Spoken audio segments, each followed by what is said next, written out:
First అంశమే, ఏ పార్టీలైనా పార్టీకి విరుద్ధంగా ప్రవర్తించేటోళ్ళు లేకుంటే పార్టీల గ్రూపులు చేసేటోళ్ళు నాకు అవసరం లేదు, పార్టీకి అవసరం లేదు. అండ్ నేను అది అటువంటి వాళ్ళను పార్టీలు ఉంటే సహించను. మొన్న వికారాబాద్ పోతుంటే ఇక్కడో గ్రూపు అక్కడో గ్రూపు సరిదిద్దాలే వీళ్ళను. నేను సరిదిద్ది తీరుతాను, వాళ్ళని లైన్లో తీసుకొస్తాను. నేను సహించను. వాళ్ళు నాకంటే జూనియర్ ఉంటే కోపడతాను, తప్పనిసరి వాళ్ళని లైన్ తీసుకొస్తాను. తర్వాత నా సమానం ఉంటే వాళ్ళకు చెప్తాను, బై సాబ్ ఇట్లుంటే మంచిది కాదు. నాకంటే పెద్దోళ్ళు ఉంటే చెవులో చెప్తాను అన్న వాళ్ళు ఫీల్ అవుతుండ్రు. కానీ వీళ్ళని సరిదిద్దాలే. కొంతమందే ఉన్నారు, తప్పనిసరి వాళ్ళు దారికి వస్తారని నా నమ్మకము.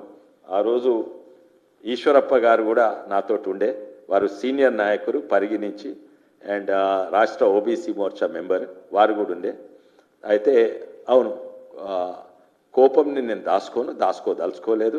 కోపం చూపెడతా, ఎవరి మీద చూపెడతా, ఎవరైతే తెలంగాణ దోసుకున్న కేసీఆర్ ఫ్యామిలీనన్నా వాళ్ళ మీద కోపం చూపెడతా. నేను శాంతియుతంగానే ఉంటా, కానీ నాకు కూడా కోపాలు ఉన్నాయి. పార్టీకి విరుద్ధంగా చేసేటోళ్ళను, పార్టీని గ్రూప్ చేసేటోళ్ళను కోపం ఉంటుంది, కోపం చూపెడతాను. తర్వాత ఇంకో విషయం మీరు ఏదో అంటున్నారు, మాంసమా, అది చాలా ముఖ్యమైన విషయం మీరు లేపినరు. నేను పార్టీ ఆఫీస్ ఇనాగ్రేషన్లో కూడా చెప్పిన పార్టీ మెంబర్స్కు, నేను కొత్తగా పార్టీలో జాయిన్ అయినప్పుడు 3 ఏళ్ళ కింద నేను విచిత్రపోయినా. ఏంటంటే అధికారంలో లేదు, 30 ఏళ్ల సంది అధికారం లేదు బీజేపీ పార్టీ.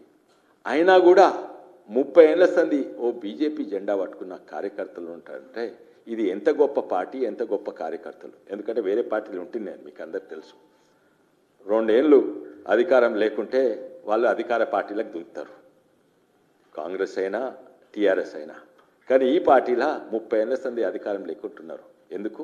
ఈ పార్టీకి ఒక సిద్ధాంతం ఉంది. అదేం సిద్ధాంతం? జాతీయవాదం. దాన్ని హిందుత్వ అంటారు, హిందుత్వ అంటారు. ఈ సిద్ధాంతం గుండెలు పెట్టుకొని ఈ సిద్ధాంతం కొరకు పనిచేస్తుండ్రు, అట్లే పార్టీ కొరకు పనిచేస్తుండ్రు.